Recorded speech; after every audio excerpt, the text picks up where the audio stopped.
మరొక్కసారి మీ అందరికీ విజ్ఞప్తి చేస్తున్నా. నేను అందుకని ఈరోజు మీరు గుర్తుపెట్టుకోండి, నేను స్వచ్ఛ ఆంధ్రప్రదేశ్ తీసుకొచ్చాను. ఇప్పటికి 12 సార్లు జిల్లాలకు వచ్చాను. గడిచిన ప్రభుత్వం 85 లక్షల మెట్రిక్ టన్నులు చెత్తంతా రోడ్డు మీద వేశారు. చెత్త మీద పన్ను వేశారు. నేను వస్తానే చెత్త మీద పన్ను తీసేసి 85 లక్షల మెట్రిక్ టన్నులు పూర్తిగా క్లీన్ చేసే బాధ్యత నేను తీసుకున్నాను. చెత్తను నేను క్లీన్ చేశానంటే చెత్త రాజకీయాలను కూడా క్లీన్ చేస్తానని మరొకసారి మీ అందరికీ విజ్ఞప్తి చేస్తున్నా. దానికి మాచర్లలో ఉండే మిమ్మల్ని మొన్న ఎన్నికల్లో చూశా.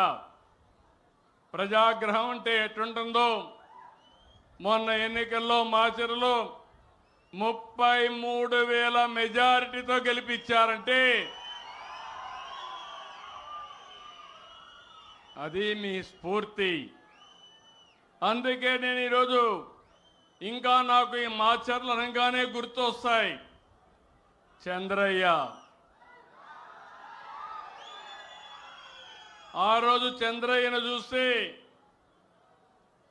రోడ్డు మీద పండబెట్టి కత్తి తీసుకొని నువ్వు ఆనాటి నాయకుడికి జేబి కొడితే నిన్నేమి చేయమంటే నా ప్రాణం పోయినా పర్వాలేదని జై తెలుగుదేశం జై చంద్రబాబు అని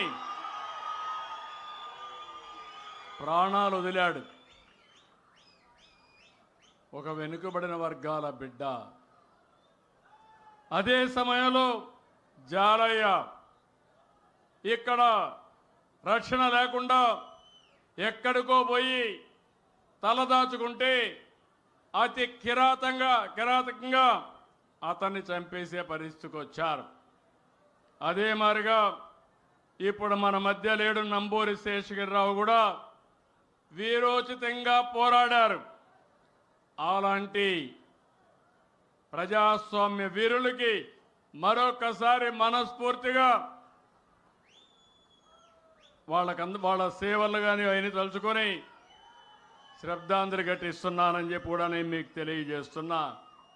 అందుకనే ఈ ప్రభుత్వం ఎవరైతే చంద్రయ్య అబ్బాయికి ఉద్యోగం ఇవ్వాలంటే మళ్ళీ క్యాబినెట్ మీటింగ్ తీసుకుపోయి నిన్ననే క్లియర్ చేశామంటే అది ఈ అవసరమైతే అసెంబ్లీలో చట్టం కూడా తీసుకురావాలి.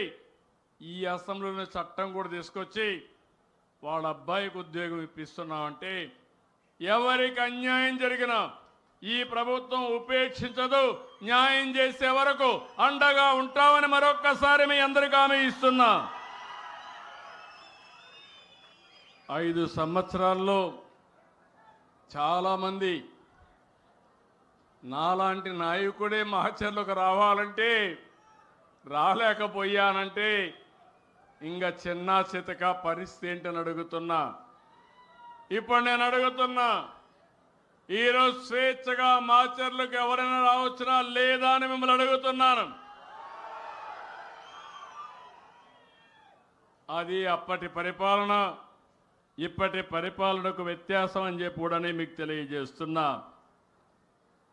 అందుకే ఈరోజు నేను మీ అందరికీ కొన్ని విషయాలు మీరు చూస్తే మీరు ఆశీర్వదించారు, ఈ ప్రభుత్వాన్ని గెలిపించారు. ఆ రోజు నేను జనసేన అధినేత పవన్ కళ్యాణ్, బీజేపీ కలిసి కూటమి కట్టాం. మీ అందరూ కూడా విజ్ఞత ప్రదర్శించారు. మామూలు ఓటమి కాదు, నా జీవితం నేను చూశాను. ఎప్పుడు కూడా ఏ పార్టీకి అన్ని తక్కువ సీట్లు రాలేదు. ఇంకొక పక్క గెలుపు చూస్తే 94% స్ట్రైక్ రేట్తో గెలిపించారంటే అది మీరు చూపించిన చొరవ.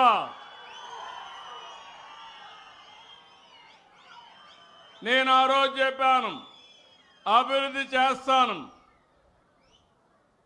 ఆదాయాన్ని పెంచుతాను, అదే సమయంలో సంక్షేమ కార్యక్రమాలు కూడా చేస్తానని చెప్పాను. సూపర్ 6 ఇచ్చాం. తమ్ముళ్ళు ఈరోజు మా ఆడబిడ్డలు ఉన్నారు, చెప్పాలి ఏమమ్మా ఆనందంగా ఉన్నారా లేదా అని మా ఆడబిడ్డలు అడుగుతున్నా. తల్లికి వందనం. అంత మునుపు కూడా చెప్పారు, ఎంతమంది పిల్లలుంటే అంతమందికి ఇస్తామని ఒక్కరికే చెప్పి మోసం